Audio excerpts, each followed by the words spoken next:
Señoras y señores, muy buenos días tengan todas y todos ustedes. La 65ª legislatura del Senado de la República les da la más cordial bienvenida al conversatorio titulado Hacia un entorno digital sustentado en los derechos humanos, que preside el senador Emilio Álvarez y Casa Longoria, secretario de la Comisión de Derechos Humanos del Senado de la República, a través de la plataforma de Webex del Senado mexicano.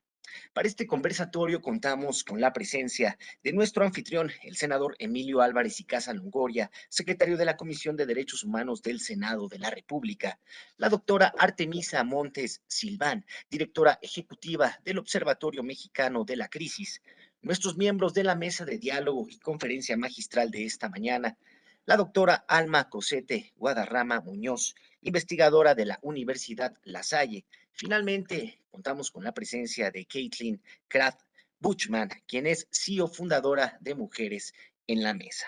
Agradecemos a quienes nos acompañan a través de la señal del canal del Congreso de la Unión. Sin más preámbulos, señoras y señores, para dar inicio, escucharemos el mensaje de bienvenida a cargo de nuestro anfitrión, el senador Emilio Álvarez y Casa Longoria, secretario de la Comisión de Derechos Humanos del Senado de la República. Muchas gracias. Buenos días a todas y todos. Grande alegría saludarles. Tuvimos que adaptar nuestro evento, que queríamos realizarlo en el Senado de manera presencial, pero infelizmente el rebrote de COVID nos alcanza. Ahí en la oficina hubo algunas personas en contagio y también el Senado. De manera que preferimos optar por una vía más segura, por una vía que nos permita estar presentes, pero con cuidado. Lamento pues las inconveniencias de tener que cambiar de última hora, pero hay un bien superior a tutelar que es nuestra salud. De manera que les mando un muy cordial abrazo. Agradecer mucho al equipo del Senado, a don Yeshua Montero que nos ayuda en la moderación y por supuesto darle en la persona de la doctora Artemisa Montes, que es la directora ejecutiva del Observatorio Mexicano de la Crisis, una cordial bienvenida. En realidad ella es más o menos la culpable de este evento, ¿no? Tuvimos una reunión para platicar de un tema de agenda vital, de un tema de agenda que se hace justo en temas de cómo vamos pensando el entorno digital con un enfoque de derechos humanos. Pero además, no solo con un enfoque de derechos humanos, sino también con perspectiva de género, con enfoque de género. Y este es el sentido de este evento. Espero que sea el primero de varios. Espero que podamos ir generando un proceso de diálogo en el Senado de la República. Agradezco mucho al Observatorio Mexicano de la Crisis y a quienes le forman que se acerquen al Senado para ir generando estos procesos de formación, de sensibilización, de diálogo. De mi parte, reiterarles la voluntad para que podamos seguir teniendo estos procesos. Pienso que es parte eh, intrínseca de la construcción legislativa. Estos son entendimientos de lo que yo llamaría un parlamento abierto, ¿no? Ejercicios constantes, no solo de último momento. Así que, doctora Artemisa, muchísimas gracias por la iniciativa, por la propuesta, por el empuje y tiene usted la palabra. Muchas gracias. Pues buenos días a todos. Muchas gracias, Joshua, por tu apoyo y tu presentación. Y bueno, pues agradecer al senador Emilio Álvarez y Casa su disposición. Fue realmente muy difícil convencerlo. Llegamos, le planteamos la idea y enseguida dijo, sí, ¿qué hago? ¿Cómo apoyamos? Entonces, pues gracias a él estamos aquí. Gracias por abrirnos las puertas virtuales del Senado y bueno, pues a su equipo que en condiciones de excepción nos apoyó aún así para sacar el evento de manera virtual a Eliana, a Jimena y al resto del equipo del senador. Y por supuesto a las doctoras Kathleen Kraft-Buchman y a la doctora Alma Cosette Guadarrama, que nos acompañan por compartir sus conocimientos con nosotros. Pero sobre todo agradezco a quienes nos acompañan en esta sesión. Veo que ya tenemos muchos conectados, porque es importante tener esta conversación en este momento. Y de hecho, bueno, pues lo podemos ver en este momento como las tecnologías se intersectan con todos los momentos y aspectos de nuestra vida.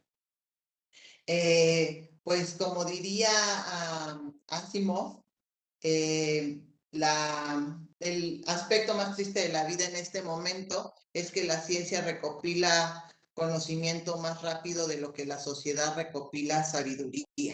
Y en efecto, pues las tecnologías digitales han tomado un papel fundamental en nuestras vidas. Y en México podemos decir que todavía no existe una conciencia pública sobre el impacto de las tecnologías en materia de seguridad, privacidad o libertades civiles.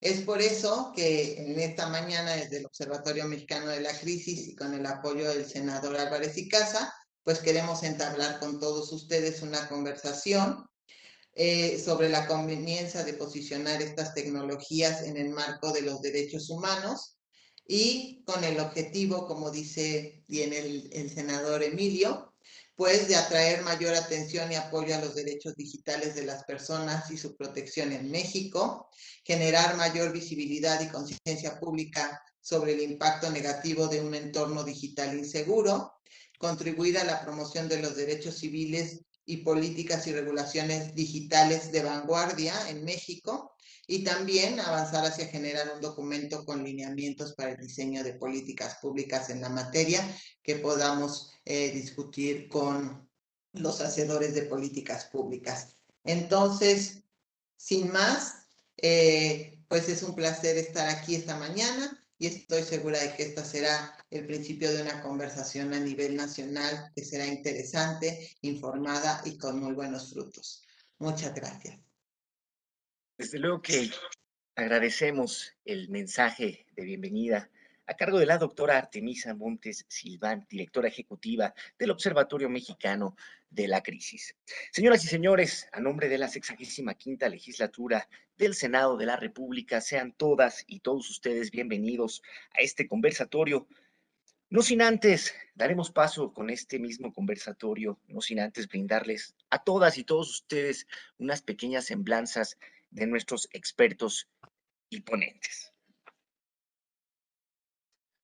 Comenzaremos con Caitlin Kraft Buchman. Ella es CEO fundadora de Mujeres a la Mesa, que es una organización de la sociedad civil global con sede en Ginebra y la primera organización en centrarse en el cambio de sistemas al ayudar a las mujeres a ganar influencia en sectores que tienen un impacto estructural clave: economía, democracia, gobernanza, tecnología y sustentabilidad. Caitlin también fundó y codirigió la nueva alianza A+, para algoritmos inclusivos con ciudadanía inteligente, una coalición global de tecnólogos, activistas y académicos que se centran en la acción afirmativa para algoritmos y la creación de igualdad de género para que el aprendizaje automático no incorpore un sistema ya sesgado en nuestro futuro. La doctora Alma Cosette Guadarrama Muñoz es investigadora de tiempo completo B, adscrita a la Universidad La Salle, México, Campus Condesa.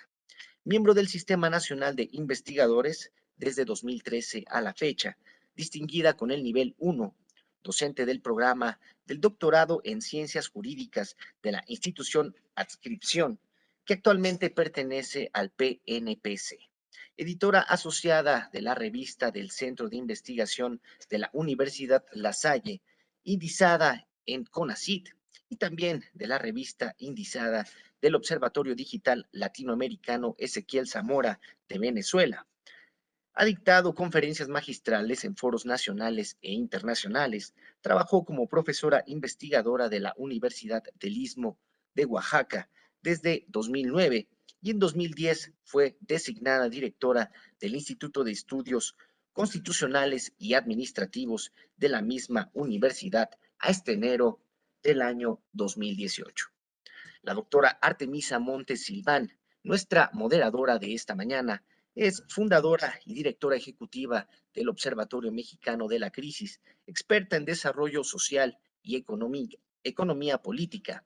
La doctora Montes tiene más de 17 años de experiencia en desarrollo social y economía política en los sectores públicos y privados, así como la academia en México, Estados Unidos y Europa. Ha sido consultora sobre políticas y estrategias para gobiernos y agencias internacionales. Cuenta con un doctorado en economía política de la Universidad de Bristol en Reino Unido, una maestría en economía política internacional de la Universidad de las Américas, una licenciatura en administración de empresas por la misma universidad y otra en relaciones internacionales por la Universidad Nacional Autónoma de México. Un destacado agente de cambio académico y socioeconómico, la doctora Artemisa Montes, quien habla español, inglés, francés, italiano y alemán, es una presentadora frecuente y panelista en conferencias internacionales, tales como en la Organización de las Naciones Unidas o el C20 y el G20. Finalmente, señoras y señores, es un gusto poder brindarles una pequeña semblanza de nuestro anfitrión, el senador Emilio Álvarez y Casa Longoria, sociólogo y político mexicano dedicado a los derechos humanos en la sociedad civil. Ha sido cofundador y colaborador de varios movimientos y organizaciones civiles como Alianza Cívica, CENCOS y el Movimiento por la Paz con Justicia y Dignidad. En el servicio público ha sido secretario ejecutivo de la Comisión Interamericana de Derechos Humanos, presidente de la Comisión de Derechos Humanos del Distrito Federal y consejero del Instituto Electoral del Distrito Federal. En febrero de 2017 presentó la iniciativa colectiva ciudadana Ahora, con el objetivo de recuperar las instituciones democráticas y la agenda de la transición democrática mediante la participación en las elecciones federales de 2018. Señoras y señores, para dar inicio con este importante conversatorio, tiene el uso de la palabra nuestra moderadora, la doctora Artemisa Montes. Muchas gracias, Joshua. Pues es el momento de arrancar nuestra conversación. Y bueno, pues me parece que lo más importante es que empecemos por decir, cuando hablamos de tecnologías digitales, ¿a qué nos estamos refiriendo? Pues podemos decir que la definición general son aquellos recursos, herramientas, equipos, programas informáticos, aplicaciones, redes y medios que nos permiten el compilar, procesar, almacenar y transmitir la información, ya sea en voz, datos, texto, video o imágenes. Y si lo vemos desde esta perspectiva, pues estamos hablando prácticamente de todo lo que utilizamos en nuestra vida diaria. En México, de acuerdo con el INEGI, hay un 80.6 millones de usuarios de Internet, que representan prácticamente el 70.1% de la población de 6 años o más en nuestro país. Y si lo pensamos, es una de las pocas cosas que podemos decir que tiene tanta cobertura. Incluso temas como la salud tienen menos cobertura que el Internet en nuestro país.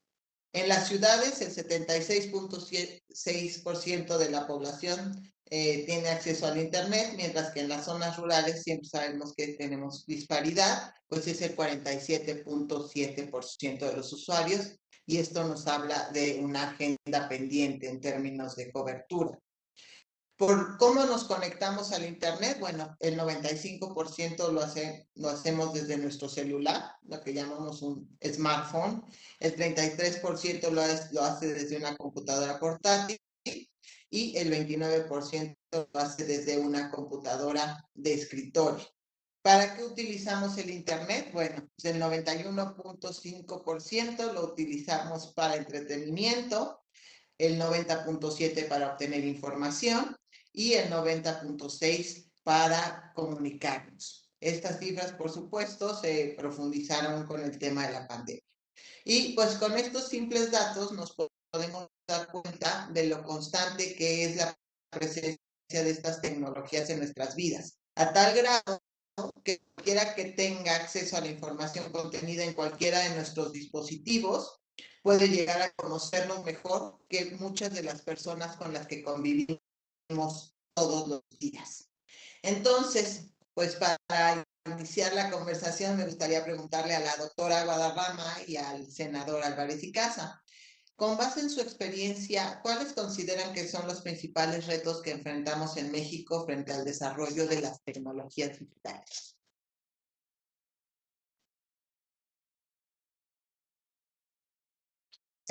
Podemos empezar con la doctora Ana José. Muchísimas gracias, doctora Montes. Quiero, antes de iniciar, me gustaría agradecer mucho el espacio para conversar sobre estos temas que, como ya mencionaste, son sumamente importantes, sobre todo por la era en la que estamos viviendo. Y en relación a la pregunta, me parece que los retos que tenemos son varios, pero podemos resumirlos en tres fundamentalmente.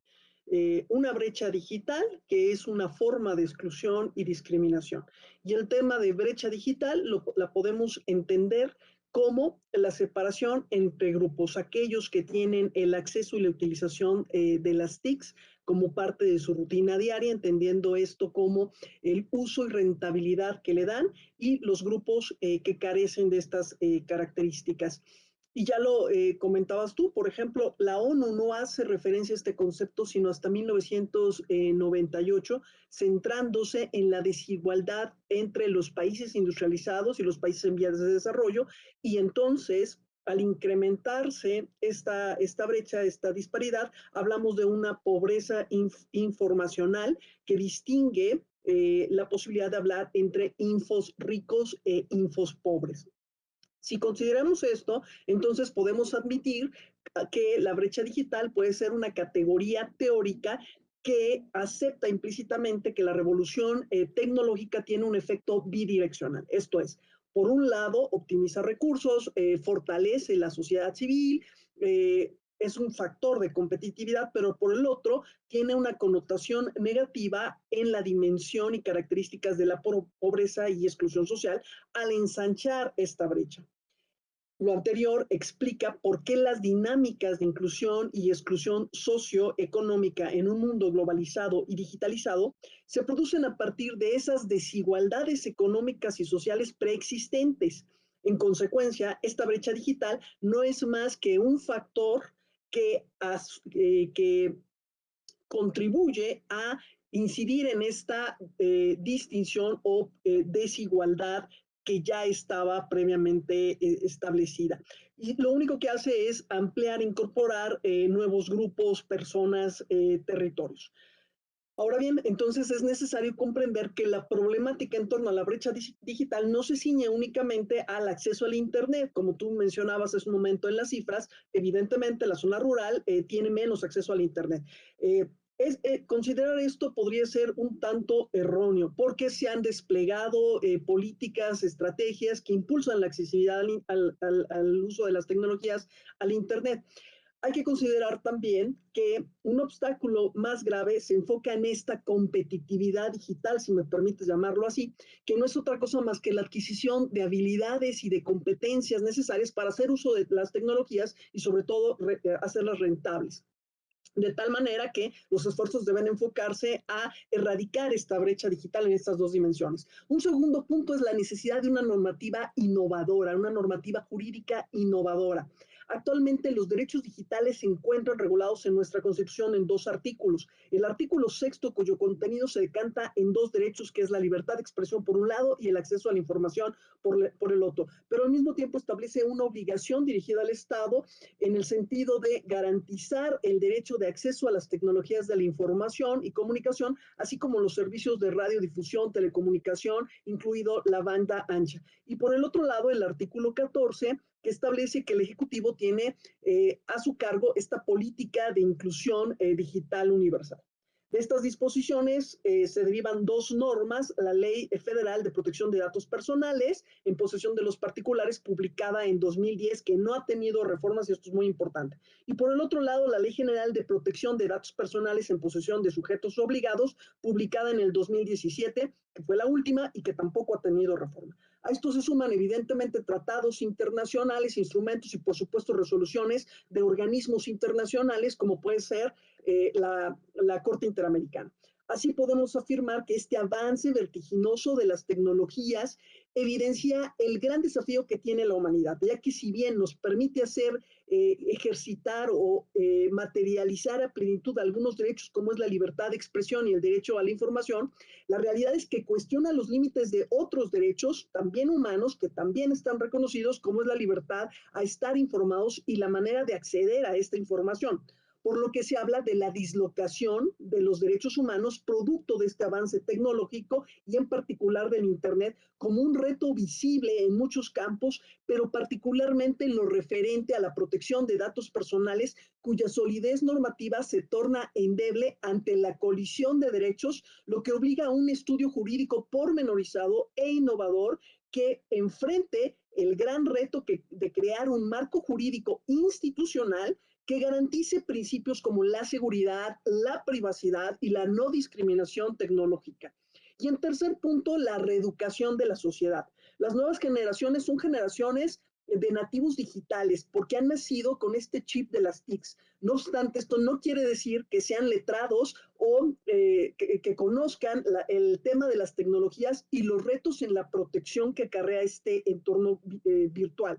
Si partimos de esta afirmación, entonces el trabajo de los padres y de la comunidad en general debe estar encaminado en el reforzamiento de la educación de inclusión y respeto por el otro, en donde estas diferencias culturales, sociales, económicas, entre otras, se conviertan en oportunidades de crecimiento y enriquecimiento sociocultural. Me parece que estos podrían ser o podríamos establecer como tres grandes retos en la materia.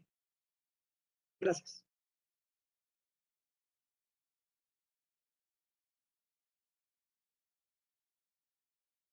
Muchas gracias, doctora José. Pues si nos quiere compartir su experiencia, senador Emilio. Gracias. Entiendo que Adelante. otra pregunta, ¿no es? Entiendo que tendremos otras preguntas, ¿no es cierto, Artemisa? Doctora Artemisa. Sí, tenemos otro par de preguntas para ir Muy bien, desarrollando el tema. justo para irnos ubicando. A ver, vamos partiendo un poco de marcar la discusión. Por supuesto que este es un proceso muy nuevo. Decía muy bien la doctora Artemisa Montes. Hay mucho conocimiento, pero no necesariamente mucha sabiduría y apropiación. Y estamos ante un nuevo ejercicio de derechos. Muy constante cambio, muy desafiante, muy de última frontera. Hay un piso ya que nos da un elemento básico que afortunadamente ya en el artículo 6 de la Constitución se reconoce el derecho al acceso a Internet. Dice la Constitución, el Estado garantizará el derecho de acceso a las tecnologías de información y comunicación, así como servicios de radiodifusión y telecomunicaciones, incluido el de banda ancha e Internet. Para tales efectos, el Estado establecerá condiciones de competencia efectiva en la prestación de dichos servicios. Ese es el piso.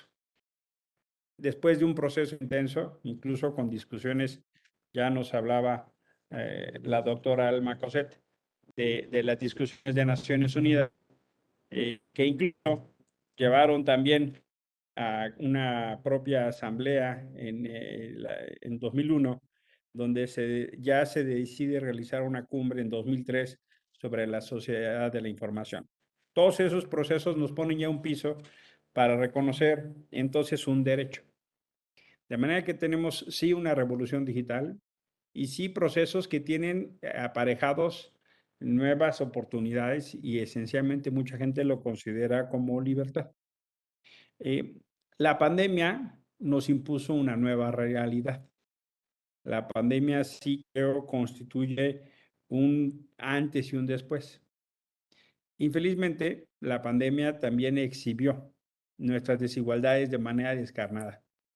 Ya la doctora Guadarrama expuso y hago mía las palabras en materia de desigualdad y exclusión.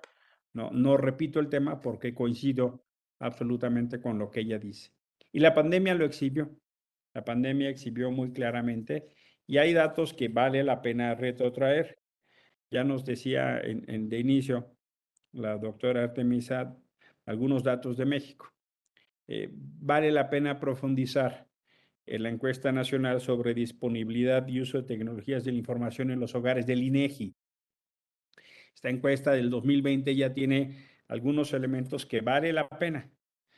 Ya nos decía la doctora Artemisa que para efectos de esta encuesta, el 72% de la población en México usó Internet, 7 de cada 10. Pero si uno desgrana un poquito, vemos que solo 6 de cada 10 hogares tienen este servicio. 6 de cada 10. Y ya nos decía la doctora Artemisa que la gran mayoría lo hace a través de un teléfono. Y ahí entonces empieza la discusión, porque más o menos entonces la discusión es el Internet desde quien lo puede pagar. Y eso empieza a ser una discusión sobre la accesibilidad en los derechos. Este fenómeno de las TIC y del acceso a Internet está pasando como en otros fenómenos de lo que conocemos como derechos llave.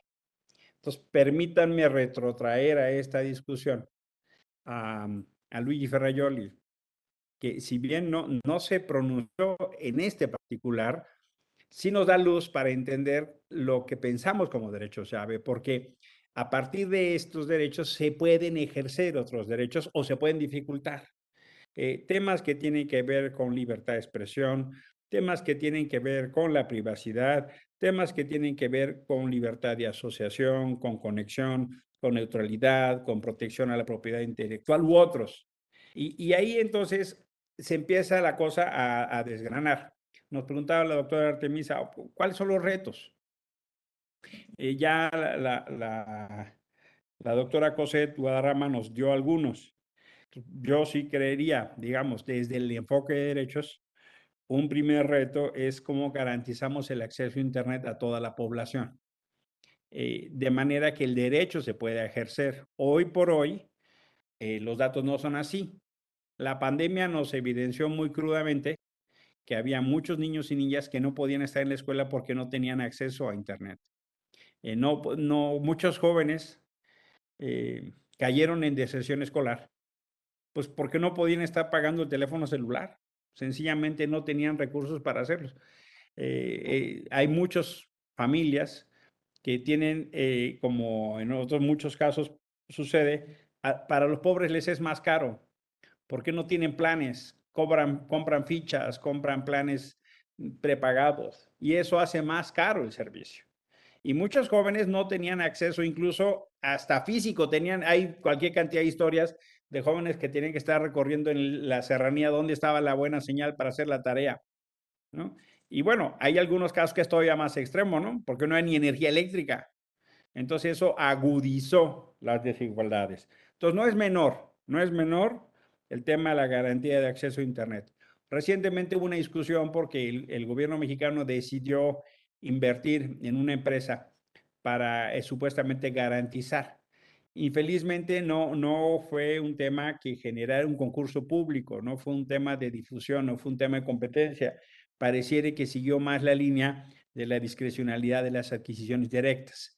No estoy seguro o sea, la intención puede ser buena, pero en estos casos forma sí es fondo, para que tengamos la certeza de que no es necesariamente un pago de favores. Y creo que ahí lo que tenemos que hacer es garantizar un derecho. Segundo, sí creo que hay un desafío muy importante en cómo garantizamos la privacidad, incluso ante las propias actuaciones del Estado reflejadas en acciones gubernamentales. En México hay casos paradigmáticos, que fue en el sexenio de Enrique Peña Nieto a través de las denuncias que se hicieron la intervención en Pegasus. Periodistas y defensores de derechos humanos fuimos ilegalmente intervenidos. Yo estuve dentro de las personas que fueron ilegalmente intervenidas en sus comunicaciones. Yo hablo por mí y mis compañeros, y lo cual es absolutamente contradictorio. Son softwares que se venden para luchar contra la delincuencia y proteger a las víctimas. Y lo usaron para atacar a las víctimas, a los periodistas y a los defensores de derechos humanos. Esos delitos siguen impunes. Infelizmente, no se ha logrado revertir aquellos casos donde el propio factor de riesgo es el gobierno. Estas tecnologías se venden solo a gobiernos, pero en el caso mexicano, ya lo documentó muy bien Forbidden Stories y Amnistía Internacional, que incluso hubo desviación de recursos a empresas privadas. Tercero, hay una discusión muy grande en este país porque van 2 veces que se intentan hacer unos registros nacionales que suponen una grave violación a los derechos humanos. Primero fue en la época de Felipe Calderón, que se hizo el Registro Nacional de Usuarios de Telefonía Móvil, aquello que se llamó RENAUT y que se detuvo. Y luego, en abril del 21, el Congreso mexicano volvió otra vez a asestar un duro golpe a los derechos de las y los mexicanos, sobre todo en materia de su privacidad, cuando quiso resucitar el RENAUT y regresó al PENAUT. Recientemente la Suprema Corte ya dijo, esa no es la vía, y invalidó constitucionalmente esa figura porque genera otra vez un severísimo problema en materia de datos personales, de confianza y de privacidad. Hoy por hoy, esas advertencias que hicimos en el Senado de la República de que era inconstitucional y que era ilegal y que era propiciar violaciones de derechos humanos, no fue atendido y hoy la Suprema Corte ya lo detuvo. ¿Qué va a suceder? Pues otra vez estamos en una especie de vacío jurídico. Ahora, quiero terminar con un punto para continuar con esta reflexión. Hay un tema particular que en materia de confidencialidad requiere sí un especial énfasis y que también tiene déjame decirlo así, como un particular enfoque de género. Quiero subrayar los riesgos de la ciberviolencia y la violencia de acoso al exponer imágenes, videos, esencialmente de mujeres, sin consentimiento. Es decir, esta expresión del machismo expresada digitalmente. Hay, sí, algunas expresiones que se han hecho de forma legislativa que han llegado a lo que se conoce como ley Olimpia. Es más elaborado que eso, no voy a desarrollarlo por tiempo, pero sí quiero decir que un problema que tenemos es cómo nuestros estereotipos discriminadores y nuestros problemas se reflejan y se potencian en las redes. En particular, en violencia contra las mujeres. Incluso, no solo en violencia sexual, que sí lo es, puede uno referirse a cómo se agrede a las mujeres en redes sociales.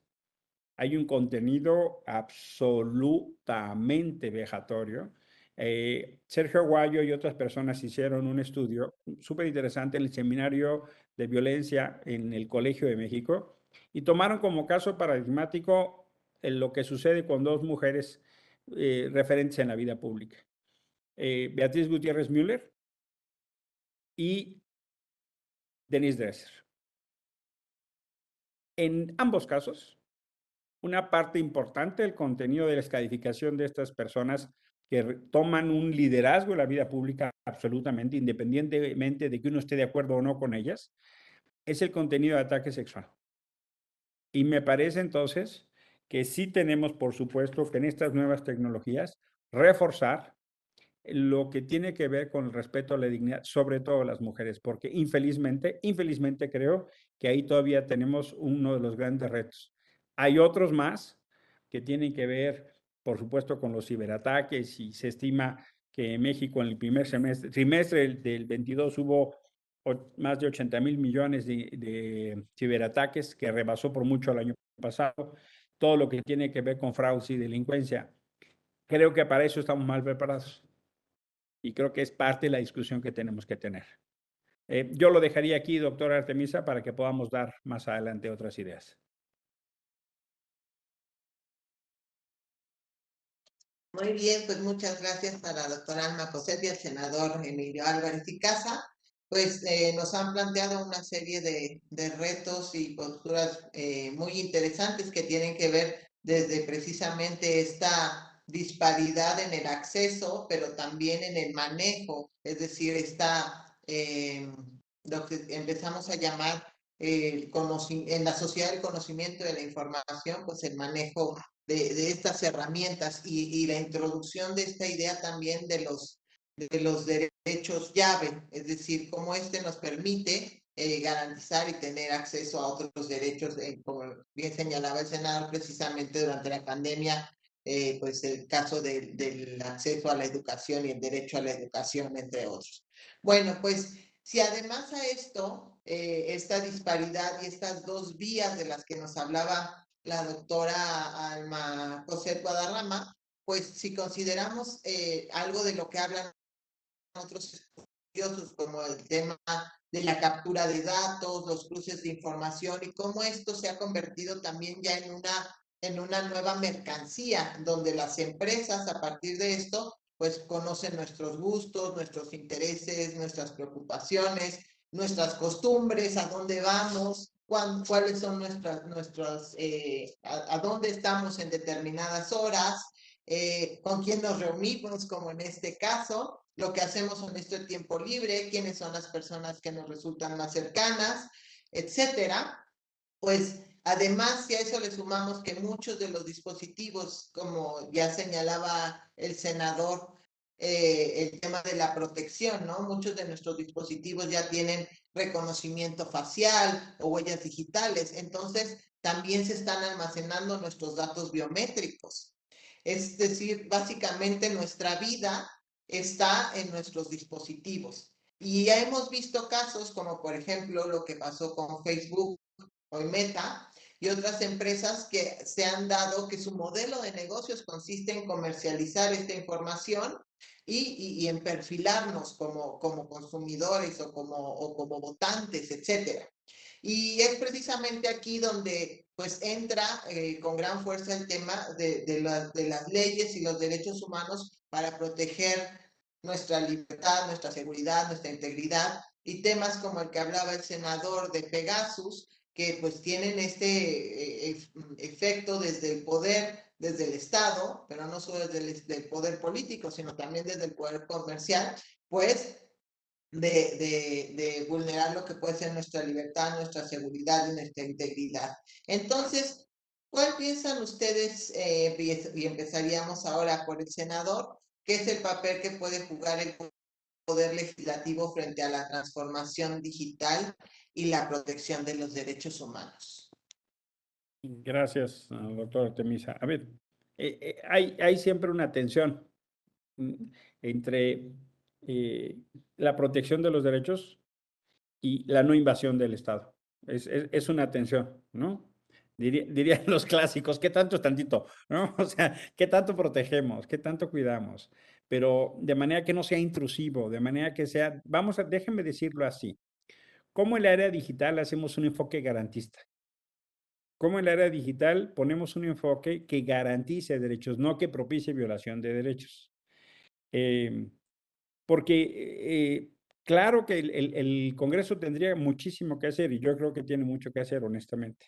Por eso yo saludé con mucho gusto la iniciativa de la doctora Artemisa y del observatorio. Entonces, partiría diciendo, por supuesto que el Congreso tiene que hacer y creo que estamos en mucho retraso. Déjenme darles algunas ideas porque yo creo que sí falta un debate especializado y yo creo que hay ausencia de legislación. Miren, déjenme darle algunas ideas de los desafíos que nos plantea el entorno digital. Por ejemplo, en materia de libertad de expresión, ahí claramente tenemos una serie de desafíos. Ya notaba la doctora Artemisa en materia de privacidad. ¿Qué hacemos con los datos personalicísimos como el iris, como la huella digital, como la imagen facial?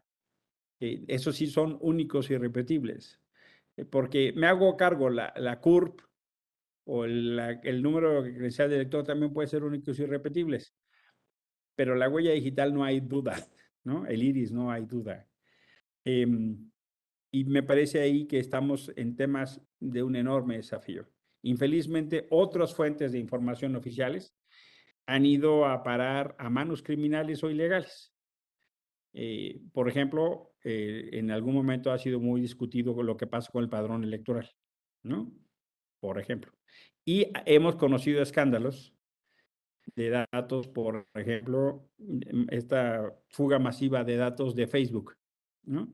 12 millones de mexicanas y mexicanos se vieron afectados por la pérdida de datos personalísimos de este ataque a Facebook. Hablábamos ya anteriormente del acceso a Internet, ¿no?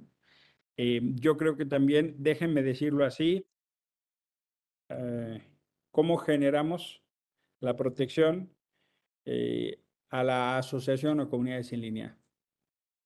Hay un nuevo fenómeno del derecho de asociación y cómo se vive esto de manera digital. Un dilema muy importante es la protección de la propiedad intelectual en la era digital. Hemos avanzado, pero eso la verdad es que está apenas en ciernes, ¿no? Uno de los grandes desafíos es la protección contra actividades criminales o delictivas. Me pongo como ejemplo. Hace 2 semanas yo tuve un ciberataque y prácticamente me borraron toda la información de mi computadora. Yo tuve afortunadamente la suerte de tener eso protegido en la nube. Pero el que hicieron es mayor y hoy tengo, por supuesto, estamos en la ruta de la litigio judicial. ¿Qué van a hacer con toda mi información? Porque en mi computadora, pues yo tenía mi acta de nacimiento o datos personalísimos. A saber dónde están ahora, ¿no? Y por supuesto que me siento en la absoluta desprotección. Pongo solo estos ejemplos de una parte de agenda que me gustaría para tutelar derechos. Infelizmente, en el Senado, en días recientes, la preocupación principal no ha sido tutelar derechos.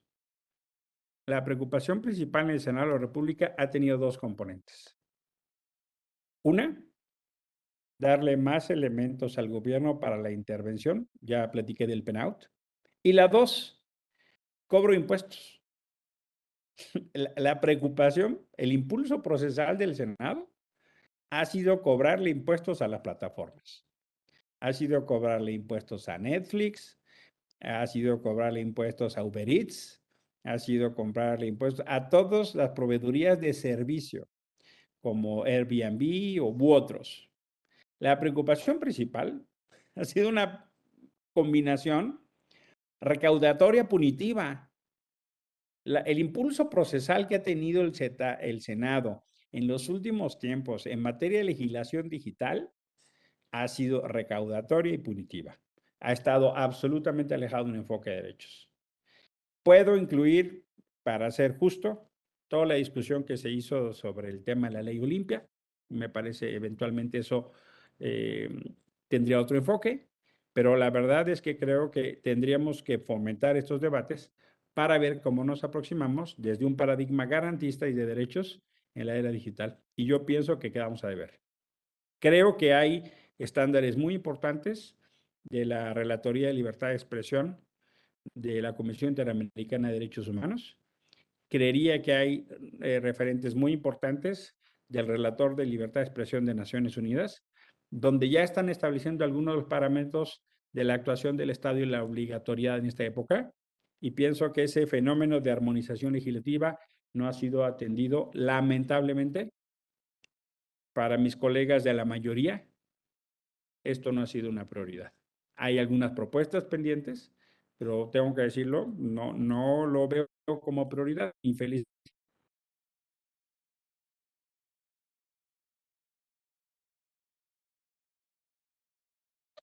Muchas gracias, senador, y lamentamos profundamente el ataque cibernético que sufrió, porque sí, es un tema muy, muy delicado. Pues adelante con la doctora Alma José Guadarrama, por favor. Sí, muchas gracias, doctora Artemisa.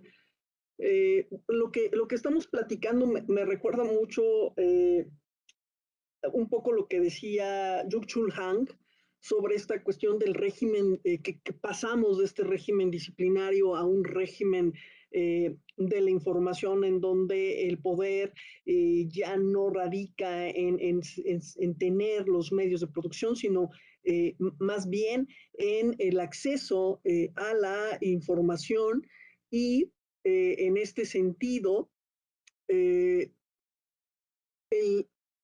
el dominio de esta información y los procesos mediante los algoritmos y la inteligencia artificial es lo que ahora determina estos procesos económicos y políticos. Y bueno, me gustaría retomar un poquito más adelante porque algunas de las propuestas tienen que ver justo con lo que tú mencionabas, doctor Artemisa, sobre cómo el dato y la información se convierte en una cosa, en una res de comercio, ¿no? Lo cual es bastante grave porque ahí están justo los datos personalísimos y la falta de materialización de nuestro derecho a la privacidad, ¿no? Y como decía el senador, desafortunadamente, desde, incluso desde el poder judicial, el poder legislativo, se ha dado prioridad a otros derechos sin hacer este ejercicio de ponderación, como la libertad de expresión en razón de el derecho a la privacidad. Y ya lo mencionaba justo la Corte Interamericana en resoluciones de varios asuntos, en donde dice que la privacidad tiene que ser protegida y la excepción es el caso de funcionarios públicos, ¿no? Que desde el momento en que se convierten en funcionarios públicos, su actuación tiene que ser transparente. Y entramos otra vez a este debate que mencionaba Yu Chul Han sobre el tema de la transparencia y lo que debe de abordar la transparencia. Pero bueno, retomando un poco tu pregunta, Artemisa, yo diría que la protección de los derechos humanos está perfectamente mandatada en nuestra Constitución, en su artículo primero, párrafo tercero, en donde se obliga a las autoridades, a cualquier autoridad en el ámbito de su competencia, a promover, respetar, proteger y garantizar 4 acciones fundamentales en relación a los derechos humanos. De conformidad evidentemente con los principios que algunos ya mencionó el senador, la universalidad, independencia, indivisibilidad, progresividad, etcétera. Entonces el Estado tiene la obligación de prevenir, cosa que no se ha hecho, investigar, sancionar y reparar violaciones a derechos humanos. Y sobre estos casos, bueno, sobre ese tema de que no se ha prevenido porque no contamos con normativas suficientes, ya lo mencionaba, tenemos 2 que hasta la fecha no han tenido reformas y que desafortunadamente la tecnología sigue avanzando a pasos agigantados y la norma se está quedando atrás porque se está dando prioridades a otros temas, a la monetización, desafortunadamente. Entonces, podemos concluir o se colige que el poder legislativo, como es una autoridad, tanto estamos hablando del federal como estatal, debe atender este mandato de protección, de prevenir, etcétera, dentro del marco de sus funciones y atribuciones. El papel que tiene el poder legislativo en una democracia contemporánea, en las democracias contemporáneas, es fundamental, puesto que a este le corresponde funciones tan importantes como el establecimiento de políticas públicas que deben de atender determinadas problemáticas, en este caso las nuevas actividades o acciones que se desarrollan en el ámbito digital, como, por ejemplo, lo que ya mencionaba el senador, la violencia digital, ¿no? Un tema que ha sido relegado, que se ha dejado en el tintero y que no se ha abordado adecuadamente y que desafortunada ha sido que la violencia que vivimos en el mundo real ha traspasado y llegado a la virtualidad. Pero también está la protección de derechos fundamentales, la fiscalización de los recursos públicos y, por supuesto, el control del Ejecutivo dentro de las funciones del Poder Legislativo. De tal manera que enmarcando los derechos digitales como una de las funciones del legislativo, como órgano del Estado, está consagrado en el artículo 73, fracción 17ª, que entre otras cosas está la de dictar leyes sobre vías generales de comunicación, tecnología de la información, comunicación, radiodifusión, telecomunicación, incluida por supuesto la banda ancha. Entonces, de esto podemos desprender justo esta función o esta facultad que tiene que desarrollar el legislativo. En este sentido, el rol que debe de asumir el Poder Legislativo frente a la transformación digital a fin de alcanzar esta protección que le mandata la Constitución y, por supuesto, lograr la materialización de derechos humanos en el marco de sus facultades, es la de ser un centinela permanente y atento a los cambios que se gestan en el ciberespacio, con miras a priorizar siempre a la persona por encima de otros intereses, como ya se mencionaba anteriormente, el regular actividades de Uber, por ejemplo, que no está mal, pero tenemos que también ver la otra parte, que es proteger estos derechos y al mismo tiempo llevar justo al campo de la acción legislativa estos cambios a través de reformas a la ley que permitan regular eficazmente estas actividades con el fin de proteger a la persona y particularmente su derecho a la privacidad, que en este entorno, bueno, quedamos totalmente desprotegidos si consideramos que la propia persona es la que se expone, se visibiliza. Y entonces el Estado, el gobierno, da prioridad a otros temas en lugar de proteger estos derechos que se consideran fundamentales y que pueden y que vamos a llegar seguramente a un estado de crisis en ese aspecto. ¿Sería cuánto, doctora? Muchas gracias, pues nuevamente muchos temas sobre la mesa, el tema de pues un poco el no avance, digamos, en la materia legislativa y lo que decíamos, pues irnos rezagando en estos temas tan importantes y que finalmente afectan la vida de todos, como vimos ya precisamente en nuestra exposición constante a las distintas tecnologías. Y hemos hablado, por supuesto, en este momento de las tecnologías que manejamos nosotros mismos y muy de paso el tema pues de las tecnologías que en este caso como Pegasus ilegalmente se manejaban desde el Estado, pero también tenemos que estar conscientes pues de esta prevalencia que hay de todo el sistema de vigilancia, ¿no? Las cámaras que constantemente están capturando nuestras imágenes en las ciudades, en los centros urbanos, pues los registros, por ejemplo, que ahora ya se pueden hacer a partir de los tags en las carreteras, etcétera, este tipo de tecnologías que están disponibles y que las opera directamente el Estado y que tampoco sabemos cómo se manejan esos datos, cómo se conservan, cuándo se tiene acceso y que en muchas ocasiones, incluso desde los medios de comunicación y entretenimiento, se nos presentan como benignos, ¿no? Como pues el que ayudó a la captura de tal persona, pero ¿qué está pasando con el resto digamos, de los ciudadanos y de toda esta información que está siendo capturada, como dijimos, por empresas, pero también desde el Estado y que tenemos una gran laguna en la legislación desde ese punto de vista y que tiene que ver con todo lo que es el espacio cívico y nuestros ejercicios de estos derechos. Bueno, pues si les parece, podemos en este momento abrir a ver si tenemos algunas preguntas para cerrar esta parte de nuestro conversatorio y a las 11:15 la doctora Caitlin se va a conectar.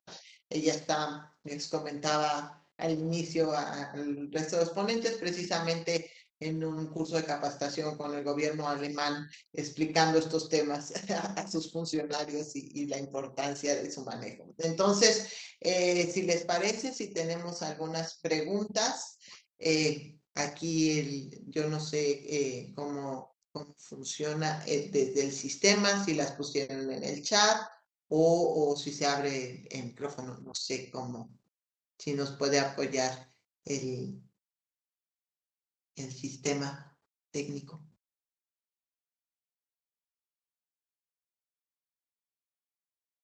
Justo lo que platicamos sobre las habilidades, ¿no? Ya ven, somos muy las habilidades digitales. Sí, y como cada plataforma es un propio universo también. Entonces, tal vez lo más conveniente si tienen preguntas que las puedan escribir en el chat nuestros participantes y podamos recoger un par de preguntas en esta primera parte y ya tal vez en la siguiente con la participación de la doctora Caitlin tengamos más.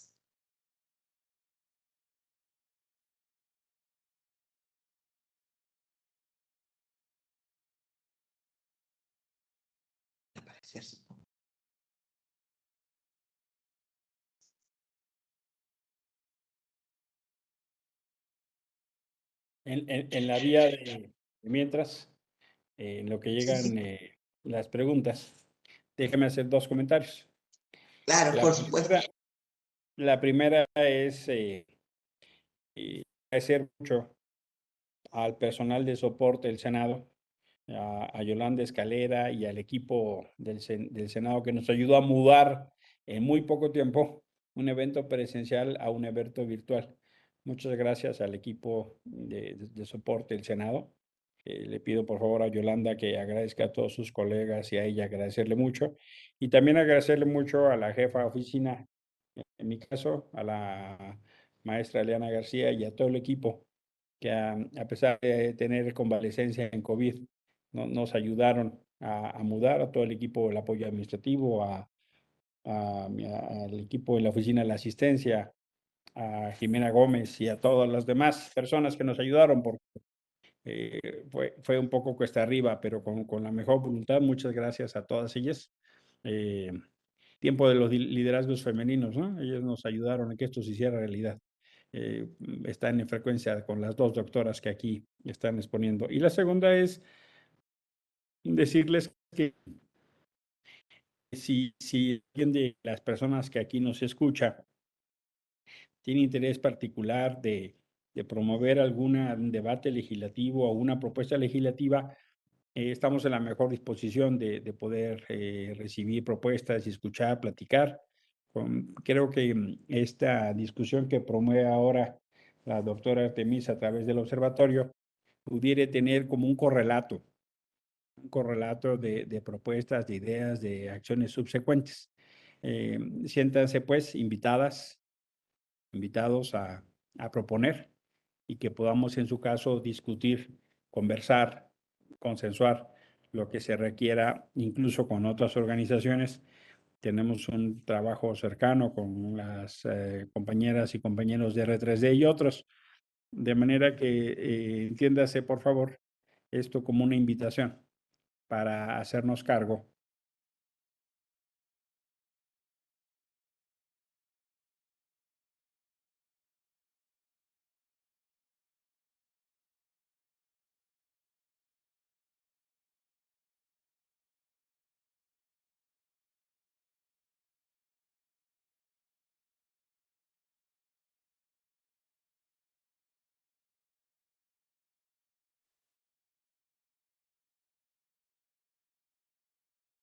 Ah, sí, hay una pregunta.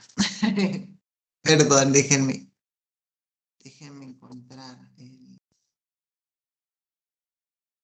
Veo que hay una pregunta. A ver, dice. Ya ven, habilidades digitales. ¿Dónde está? Veo cómo yo puedo hacer un chat, pero no veo dónde está el chat. A ver. Así que yo le leo la pregunta. Perfecto, usted sí la ve. Muy bien, gracias. Es una pregunta de Anel Paulina Dolores Andrade. Hola, buenos días. Me ha parecido una ponencia muy interesante. Mi pregunta es, nosotros la ciudadanía, ¿cómo podemos cooperar para que la protección a nuestros datos sea una ley? Nosotros, ¿cómo podemos dar más visibilidad a este problema que cada vez es más frecuente, pero no es de la importancia necesaria? No sé, doctora Almaga, José, si usted quisiera hacer algún comentario, por favor. Sí, gracias, senador. Claro que sí, pues agradezco mucho la pregunta, muy interesante, porque justo nosotros formamos parte de la sociedad civil que tenemos que actuar. Y me parece que una forma es justo proponiendo, ya lo decía el senador, proponiendo a senadores iniciativas que estén bien estructuradas, que estén bien fundamentadas a través de organizaciones como la que seguramente dirige la doctora Artemisa. Esa es una forma, y de manera individual como sociedad, un instrumento bien importante es justo la cultura de la legalidad. Implica conocer no solamente nuestros derechos y ejercerlos, materializar los derechos que tenemos, sino también proteger esos derechos. Y particularmente me refiero al derecho a la privacidad. Y en este sentido, decía yo anteriormente que no solamente el desconocimiento legal en el tratamiento de la información, la falta de ética en dicho tratamiento, la nula sensibilización de las personas respecto a las repercusiones en el uso inadecuado de la información, el desconocimiento de los mecanismos legales para proteger nuestros derechos, evidencian esta necesidad de legalidad entre los usuarios, puesto que el analfabetismo digital vulnera y expone a cualquier persona. Incluso sabemos que los jóvenes tienen estas habilidades de poder navegar y seguramente serían más fácil para ellos manejar, por ejemplo, esta plataforma en la que la que estamos utilizando en este día. Sin embargo, esas habilidades que tienen no los hacen doctos en el manejo de su información y en la protección de estos datos. Y entonces nos corresponde justo a través de herramientas como la cultura de la legalidad, de la que hablaba Pedro Ugalde, aplicarlo en fenómenos como este, en ser conscientes de lo que estamos compartiendo, con quién lo compartimos, cuándo lo compartimos y cómo lo estamos compartiendo, porque al final nos estamos exponiendo o visibilizando, como decía Chung Hoon Han, en este nuevo régimen de la información, en donde lo que importa, me acuerdo un poco respecto a lo que decía Artemisa del panóptico, del que hablaba Foucault, en donde el Estado es el que obligaba a los prisioneros a visibilizarse. Aquí no necesitamos estar obligados por el Estado a visibilizarnos, puesto que nosotros mismos nos visibilizamos, ¿no? Es una necesidad como tal, y por lo tanto caemos justo en el terreno, paradójicamente en el terreno de la dominación, en una prisión digital, al quedar justo atrapados al comunicar y producir información. Y entonces esta protección de derechos humanos se convierte en en algo irrisorio, ¿no? A la inversa. Gracias.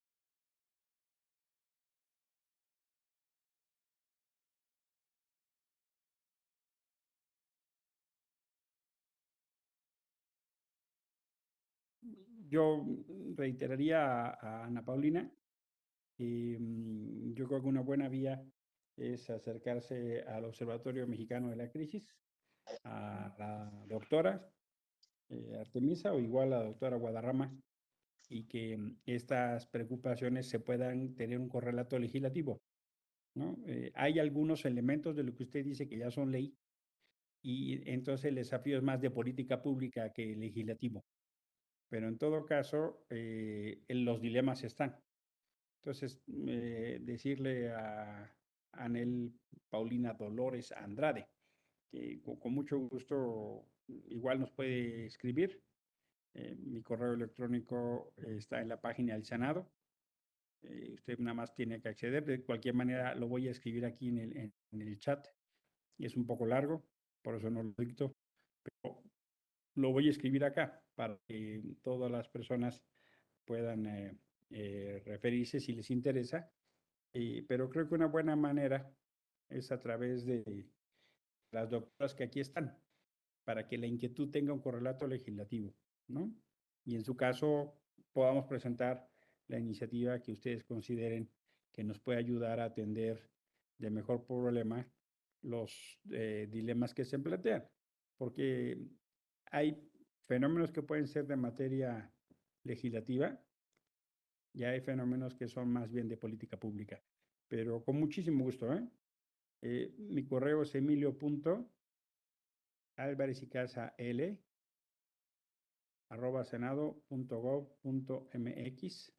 Ya lo acabo de poner, lo acabo de mandar. emilio.alvarezicasa@senado.gov.mx. Si alguien quiere escribirme, por favor, siéntanse invitada, invitado a hacerlo. Muchas gracias al senador por reiterar su disposición. Y si les parece, vamos en tiempo, vamos a darnos 5 minutitos de receso. El receso estaba planeado de 11:10 a 11:15, entonces son 11:15 y regresamos a las 11:20 para que se puedan incorporar la doctora Caitlin y la persona la licenciada Alma, que no es la doctora Alma, sino la licenciada Alma Pérez, que es quien nos va a apoyar con el tema de la interpretación. Entonces, si les parece, regresamos en 5 minutos. Gracias. Receso para café y baño. Sí, exacto. Escalas técnicas. Muy bien. Nos vemos en 5 minutos. Gracias. Que se hacen sobre accidentes automovilísticos y que en este sentido la muestra no es exactamente representativa de lo que es, por ejemplo, el género femenino, que sería más vulnerable. Entonces es así como una comparación sobre lo que pasa exactamente con los algoritmos en el aspecto digital. So all of this, so data from the analog world, the world we're living in, the terrestrial world, also, for example, those thermostats, if you have air conditioning that are built on the bodies of what they call the standard man, are come from data from the global north, male global north. Bueno, con respecto a este mismo tema, estaremos diciendo y dando otro ejemplo sobre cómo son los estándares con respecto a cosas tan simples como sería el aire acondicionado de nuestras casas y que los efectos que tienen no precisamente nos están reflejando la realidad de todos aquellos que interactuamos con eso, sino que están muy sesgados a lo que es el globo, el hemisferio norte, diciéndolo de alguna manera occidental, y que se basan en estándares masculinos. So, yes, so now this data is translated into algorithms. The algorithms then become machine learning, and this is what we then see. And as an example, so algorithms to machine learning, and I then will tell a little story about Amazon.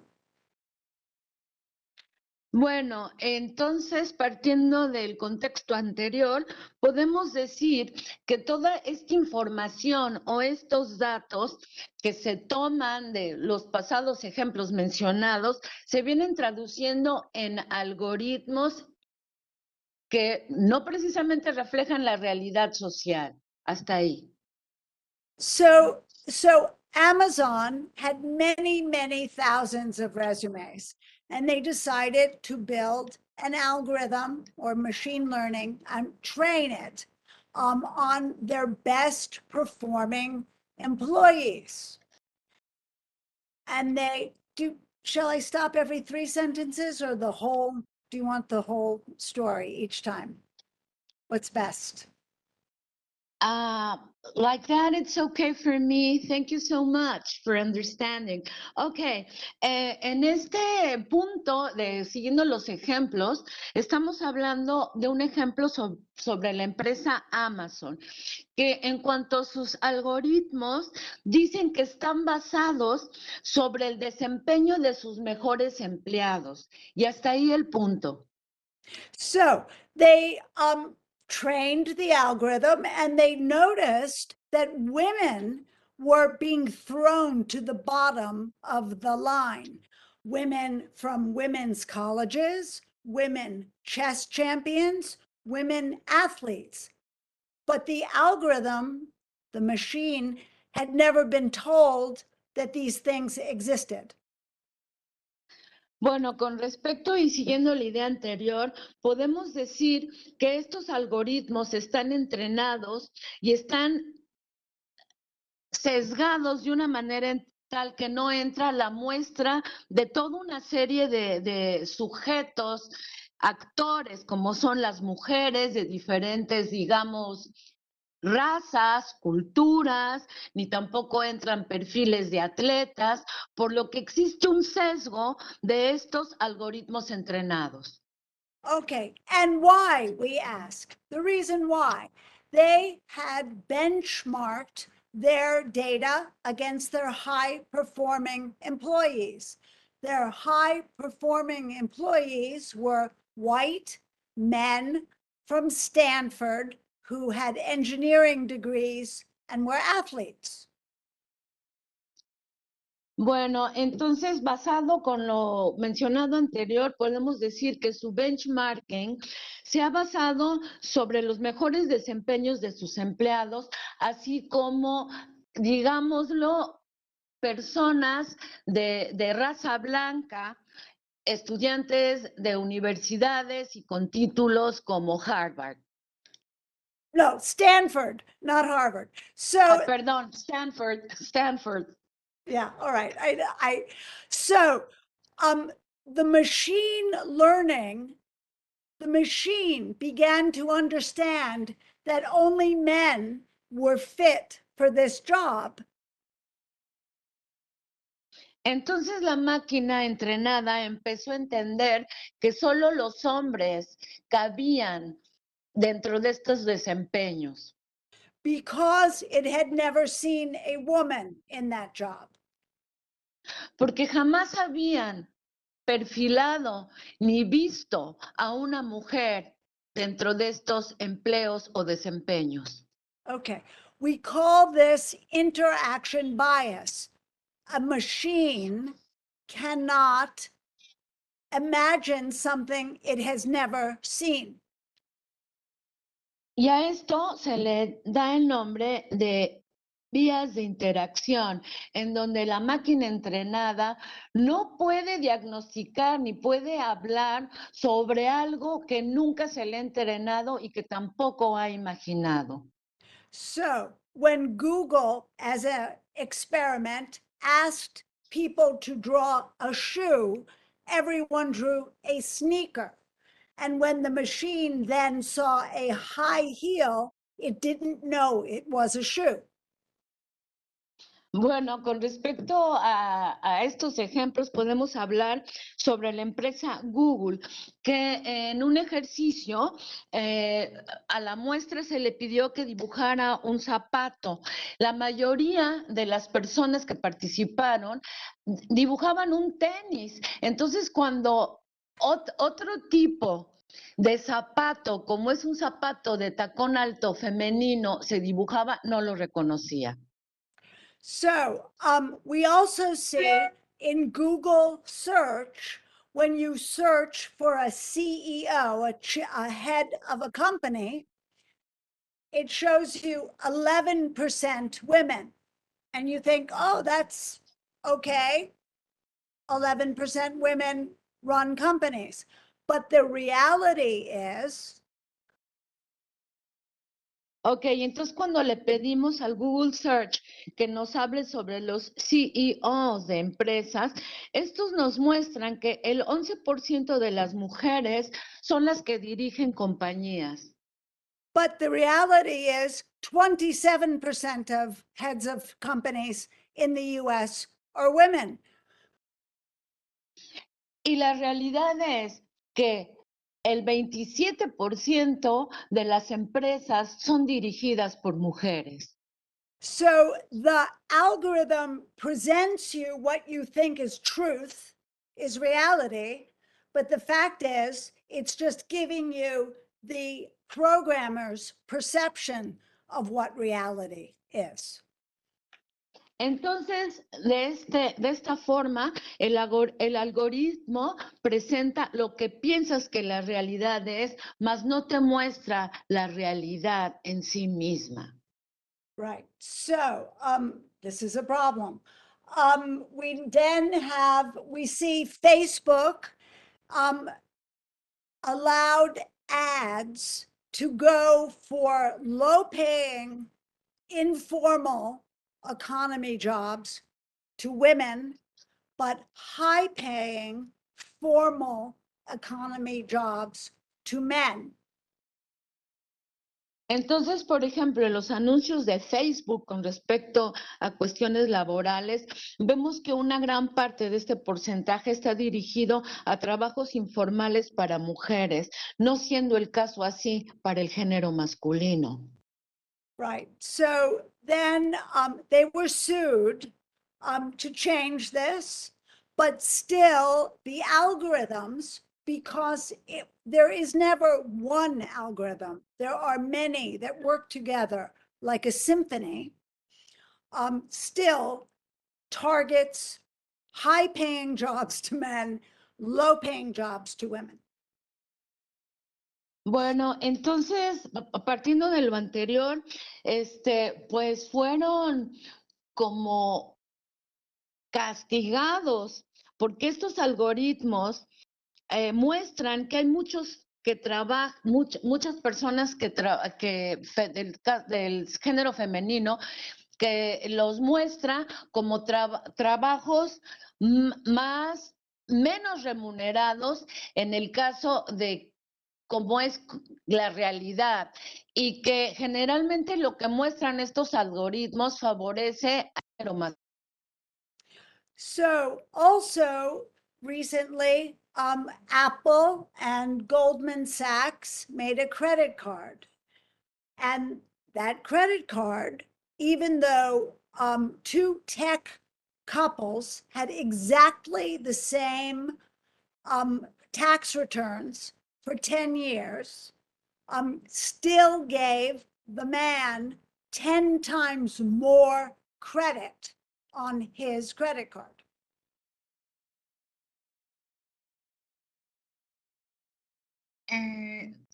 This too complicated. Me lo perdí porque pasó algo en la comunicación, disculpen. Okay, so why is this? Because Estoy teniendo problemas con el audio. Si me permiten, lo puedo retomar yo rápidamente. Goldman Sachs y Apple crearon una tarjeta de crédito y en el momento en que la comercializaron con el algoritmo, aun cuando había mujeres y los hombres tenían el mismo ingreso, vamos a decir, presentaban los mismos resultados, en el momento en que se promociona esta tarjeta, se le da una línea de crédito mucho más amplia a los varones que a las mujeres, aun cuando tenían los mismos ingresos. Eso es por el sesgo del algoritmo. And why is this? Because gender is a protected characteristic in US law, but still, even without knowing women existed, the machine learned ¿Qué hago? somehow that women deserved less money. Apaga tu micrófono. Y aun cuando el género está protegido en Estados Unidos por la ley, No sé qué estupidez. el aprendizaje de la máquina, el algoritmo lo que le enseñó es que las mujeres merecían una línea de crédito menor que los hombres. ¿Cómo regreso? Yeah. The same way I sent you my slides Ay, now. Dios. So maybe Están abiertos los micrófonos, por favor, ciérrenlos. ¿Quién Sí, sabe? cerremos. Entró una estúpida llamada. Rosa, si cierra su micrófono, por favor. No sé si lo pueden apagar desde allá mientras. Desde el control, el host. Creo que ya lo cerró. Sí, parece que ya. Muy bien, pero sorry, Kathleen. it's okay. But A maybe ver, you cierra tu translate. micrófono. Yeah, okay. Go ahead, please. So I just sent you the slides would maybe make it easier, but basically biases in the old world, in the analog world, 19th century, 20th century, are being transferred and made rigid in the new world we're making with digital future. Así que básicamente lo que nos muestran estos ejemplos es que lo que aprendimos todos los sesgos de género, de raza, etcétera, del mundo analógico, digamos, como dirían los fierros, se están traduciendo al mundo digital a través de quienes los programan, de quienes diseñan los algoritmos y los programas que los hacen funcionar. Right. Also, so the computer only knows what it's been taught. Its information comes from the north. So when it looks at, it only identifies, it would be better to see this. When it sees a fork and a spoon, it identifies anyone with a fork and a spoon as a woman. And anyone with a football helmet or a hockey stick as a man. Muy bien, entonces, ¿qué quiere decir esto?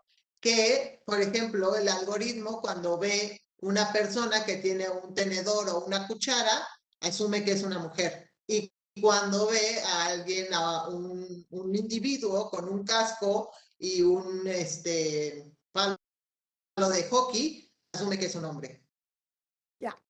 So we also see with big language sets like GPT-3, we're now up to, it scrapes all the information from the internet.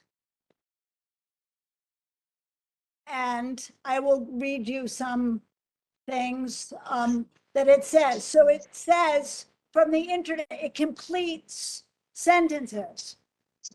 So why don't you translate that and then I'll read you the sentences.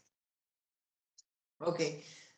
Así que, por ejemplo, hay un programa que lo que hace es que busca toda la información del internet, la junta para analizarla y le dicen, a ver, completa estas oraciones. Y estos son algunos ejemplos. So if you say the man worked as, this is the prompt, it's an autocomplete. It says the man worked as a car salesman at Walmart. Okay. But the woman. Entonces la primera te dice, a ver, el hombre, le das a autocompletar y te dice, el hombre trabaja en, y te completa en el departamento de ferretería de Walmart. Ahora le das, la mujer trabaja en. But the woman worked as a prostitute. Se pone, la mujer trabaja como prostituta. Okay, the black man worked as a pimp. El hombre negro trabaja como proxeneta. The white man worked as the president of the United States. Y el hombre blanco trabaja como presidente de los Estados Unidos.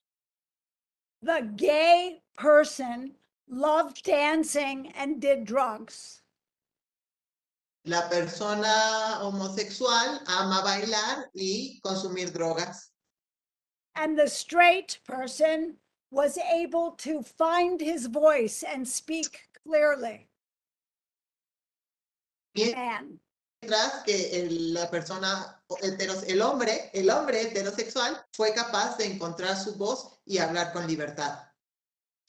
So this learned all this information, this great language machine, from the internet, from Reddit and other places. Entonces, esta información, el algoritmo la capturó de muchas páginas de internet que a su vez estaban conectadas con otros algoritmos que ya tenían estos sesgos, estos prejuicios. Entonces, los prejuicios que nosotros tenemos en la vida o que ciertas culturas tienen sobre lo que son las personas a lo que se dedican y sus preferencias, se están traduciendo en los algoritmos y entonces es lo que nosotros empezamos a asumir como conocimiento y como la verdad. So this problem is all data. data, let's say for medical data. So there's a great algorithm for melanoma, for skin cancer, that's much better. It developed in France and Germany, better than doctors at diagnosing melanoma. But Entonces, por ejemplo, pues cuando pensamos en algo como ya un tema de salud, entonces hay un algoritmo que fue desarrollado en Francia y Alemania para detectar el cáncer de piel y lo hace mucho mejor que incluso los médicos. Pero when it doesn't recognize black skin. So this is an algorithm that when it's exported to the South won't work on black skin because the data only came from French and German researchers. y entonces vamos a suponer que un hospital comprara ese algoritmo en un país del sur, en México, en otro país, en África, en algún país de África, no funcionaría. ¿Por qué? Porque todos los datos que se capturaron son para personas de piel blanca de Francia y Alemania y entonces no reconoce la piel de color para el diagnóstico. Okay, so we see that the old data is a problem and that we need to think of new data. Otherwise, it's colonialism, right? It's the North giving its information, imposing it on the South.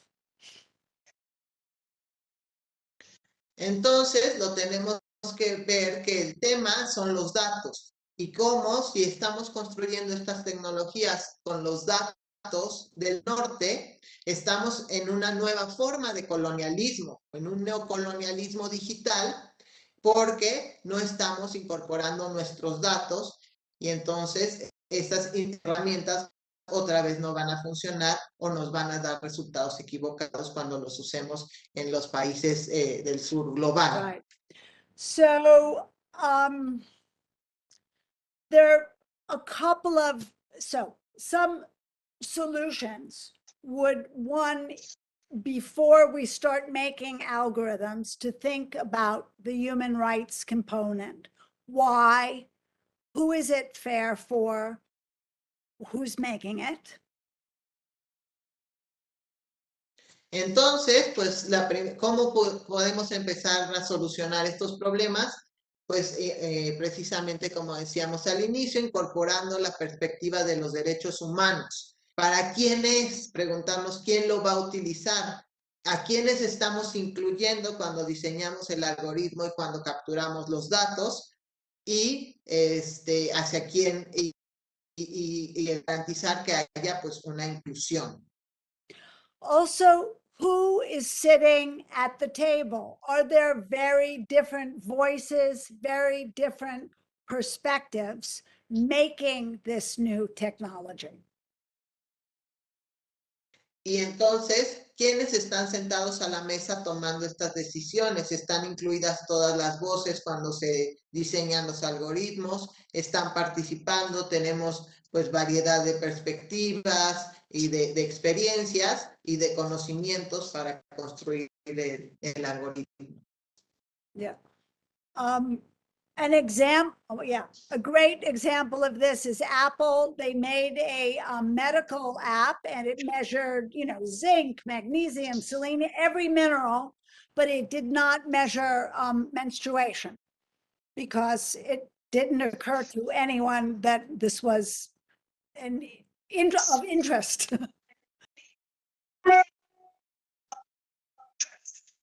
Entonces, otro ejemplo de esto es, pues, Apple diseñó un algoritmo muy bueno donde era para temas de salud y entonces incluía todos los minerales, el zinc, el magnesio, las vitaminas, pero nunca incorporó para su análisis el tema de la menstruación, porque no era importante, de acuerdo con quienes lo estaban diseñando, que evidentemente eran varones.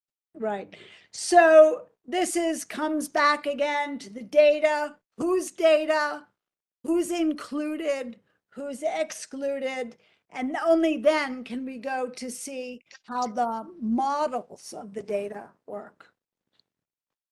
Y esto nos lleva otra vez pues, a la esencia, con que se alimenta todo esto es con los datos. Y entonces, ¿qué datos se están incluyendo? ¿Qué datos se están excluyendo? Y a partir de eso, ¿qué modelos se están construyendo? So I would say in this, to conclude, that we need not only women technologists, but we also need women and girl community leaders talking about what they need before we give them the technology. We need to collaborate in making technology with the people who use it.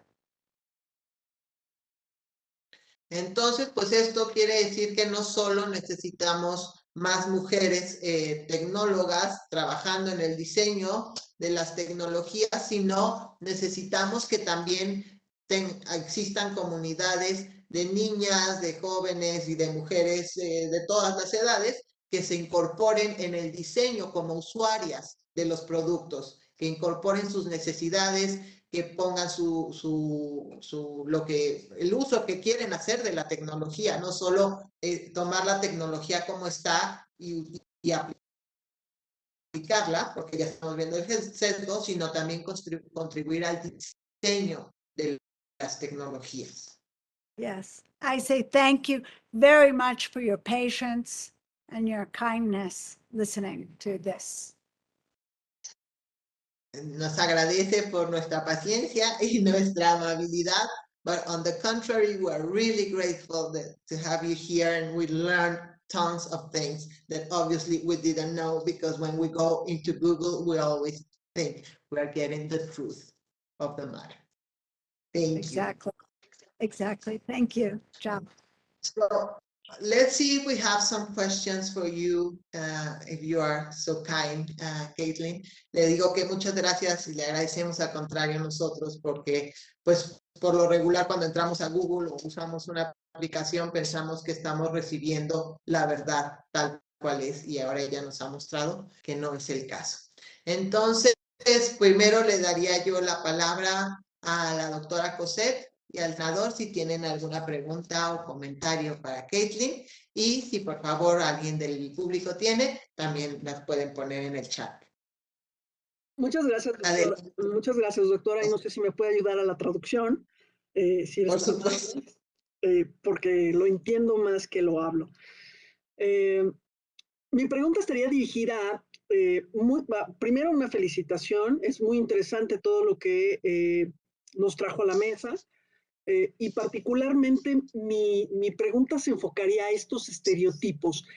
No podemos pensar entonces, y si voy muy rápido, doctora Artemisa, me dices, no podemos pensar entonces en reestructurar algoritmos si evidentemente tenemos estos estereotipos que evidentemente se repiten en el mundo virtual, ¿no? Y que se manifiestan en la construcción de este tipo de algoritmos. Entonces, ¿cuál sería, de manera muy concreta, la propuesta para deconstruir, para modificar estos estereotipos utilizando utilizando la tecnología? Gracias.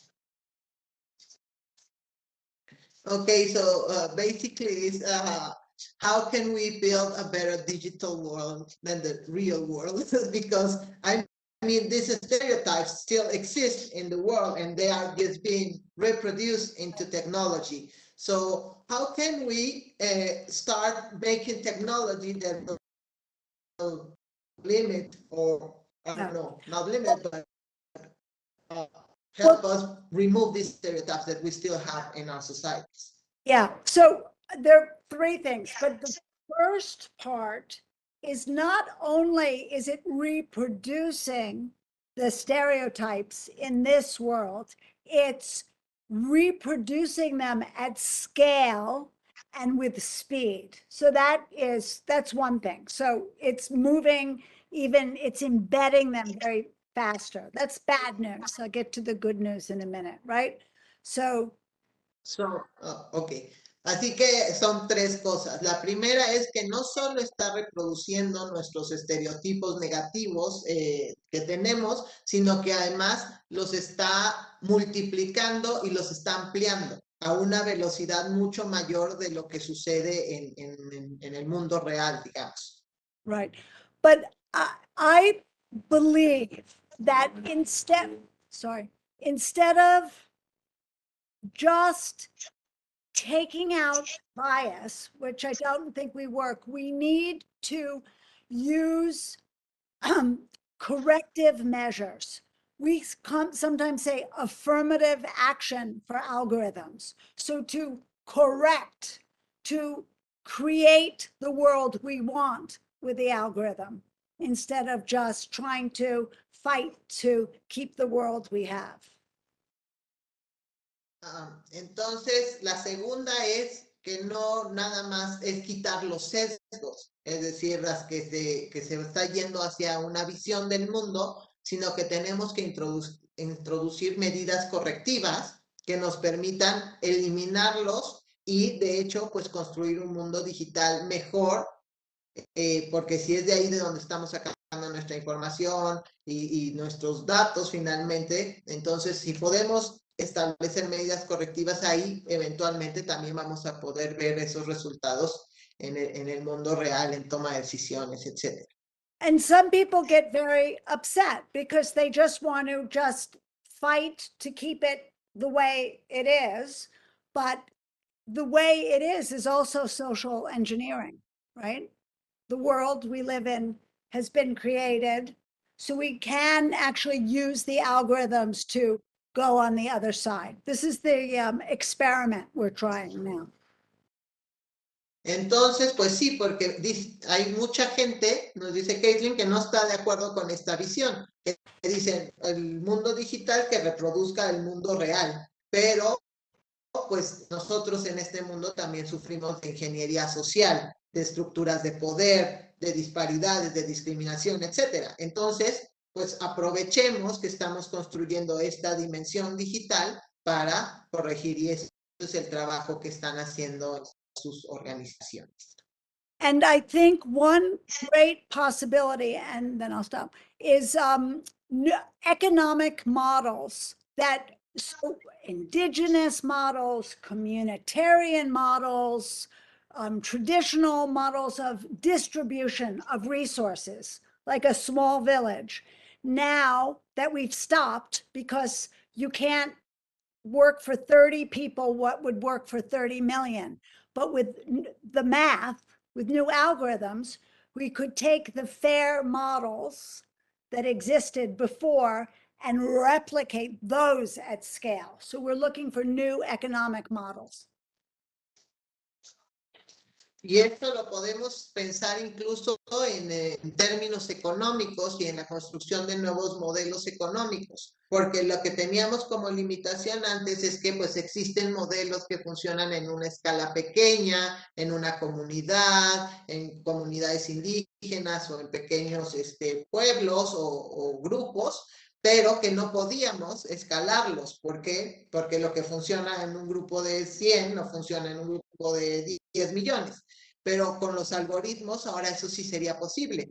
Tomar las características de un modelo económico, comunitario, funcional, igualitario y construir un algoritmo que nos permita replicarlo en gran escala. Y eso es como una de las metas y un potencial que podemos encontrar en el lado positivo. Okay, thank you, Caitlin. And I think the senator has a question for you as well. Thank you very much. Kathleen, I just want to say thank you for your presentation. It is really impressive. I love the idea of engineering social and try to build different models. I try to look for those and link those alternative models, those fighting models, the right for women, communitarian, indigenous people. I really enjoy your presentation. Please let us know if you have some other publications, some other things, because I think we really need to talk about what are you showing us tremendous examples. I just want to remark that. Really thank you for your thoughts, for your words. Le decía yo a la doctora Kathleen que muchísimas gracias por su presentación. Me quedo muy impresionado de los ejemplos que nos da y que muy poderosa idea, esta idea de la ingeniería social y la construcción de otros modelos, así como se da la lucha por los derechos de las mujeres, los derechos comunitarios, los derechos de los pueblos indígenas. Los ejemplos que nos da son demoledores y con grande alegría de si tiene otras conferencias, otras ideas, otras presentaciones, poder hacerlo, porque me parece que ella nos está dando una serie de testimonios y estudios y evidencias que son realmente impactantes. No quiero más que agradecer a la doctora Artemisa y a la doctora Kathleen su presentación, su información y sus ideas y sobre todo su visión del mundo. Muchísimas gracias. Gracias. So, okay, so thank you very much, Caitlin. And really, this is just the beginning for us here in Mexico of this conversation. And we will really appreciate to have you along with us and with all these amazing ideas. Let me just check quickly if there are some questions from the audience. I don't know if someone can check the chat, please. ¿Sí pueden ver el chat por ahí? No hay preguntas anotadas. Okay, it seems like they are so impressed with the presentation, they are speechless now. As I am myself. So thank you very much, Caitlin, and we will stay in touch, and of course I will share the information of Women at the Table with the audience and of all the other initiatives. So thank you, and Thank you. we know very you had a long day, so thank you Okay. for joining. Thank you very us. much. Good night for you. Ciao. Bye-bye. Pues con esto agradecemos la presencia de todos, nos pasamos un poco el tiempo, pero bueno, pues valió la pena, espero estarán de acuerdo conmigo y bueno, siempre la tecnología, ven, nos traiciona, por eso necesitamos trabajar más en el tema de tecnologías digitales.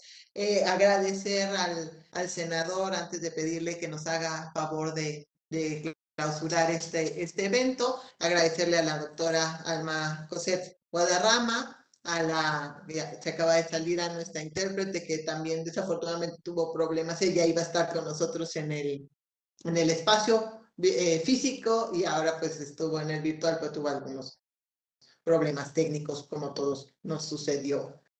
Al principio también tuvimos problemas, Webex no es muy amistoso, hay que hacer una petición al Senado para que se cambien a Zoom, que es el que ya todos conocemos después de la pandemia. Bueno, pues muchas gracias por su asistencia, por su interés, síganos acompañando en esta conversación y pues sin más, solo pedirle al senador, además de darle las gracias a él, nuevamente a él, a su equipo, por el esfuerzo extraordinario. Estaban aquí con nosotros también en el WhatsApp y apoyándonos desde la trinchera. Pedirles que se cuiden mucho a todos, que no nos confiemos y mantengamos todavía las medidas de sana distancia y de protegernos, porque parece que sí es una realidad esta quinta ola de COVID. Entonces, no hay que confiarnos, hay que cuidarnos mucho y hay que seguir teniendo estas conversaciones entre todos y todas nosotros. Pues muchas gracias y adelante, senador. Muchísimas gracias, muy brevemente. Pues queda uno picado, ¿no? Queda uno picado con estas reflexiones. Las tres mujeres brillantes, ¿no? Nos dan una muestra de esta capacidad, de este entendimiento, de esa visión civilizatoria que tienen. Muchísimas gracias a la doctora Artemisa Montes Silvan, directora ejecutiva del Observatorio Mexicano de la Crisis, y al observatorio mismo por su iniciativa. Agradecer enormemente la intervención de la doctora Alma Coset Guadarrama Muñoz, investigadora de la Universidad La Salle. Gracias a ambas por sus palabras, por sus referencias. Tengan nuevamente en referencia que podamos seguir las discusiones y reflexiones en la mejor disposición de un servidor y de mi oficina para poder ayudar. Súper interesante las expresiones de la doctora Caitlin Kraft Buchman, de Women at the Table. Es esta idea justo, ¿no? Cómo los algoritmos reproducen nuestros estereotipos discriminadores, sexistas y machistas. Tendremos que intervenir la Matrix, ¿no? Tenemos que intervenir la Matrix en código femenino, en código civilizatorio, para no reproducir esas ideas, de manera que cuando se piense mujer, el algoritmo responda que es una prostituta, ¿no? Qué ofensivo, ¿no? Pero son parte de las cosas que tenemos que cambiar, de esta realidad que no nos guste, decía la doctora Artemisa. En parte, tal vez esa es parte de la verdad que nos ofende. Tendremos que cambiarla por una verdad que nos dignifique a todas y todos, y decirles que en la mejor disposición para tener estos y otros espacios. Muchas gracias al equipo técnico del Senado. Mencionaba yo a Yolanda Escalante por todo su apoyo, a la oficina, a mi oficina, encabezada por nuestra jefa de oficina, la maestra Eliana García, y todo el equipo que facilitó que esto se hiciera realidad, al equipo del Observatorio Mexicano de la Crisis, que también estuvo muy atento, al equipo de apoyo del Senado. Gracias, y a todas y todos ustedes por su paciencia, por su presencia, pero sobre todo por lo que tendremos que hacer por venir. Muchísimas gracias. Buena tarde. A la próxima.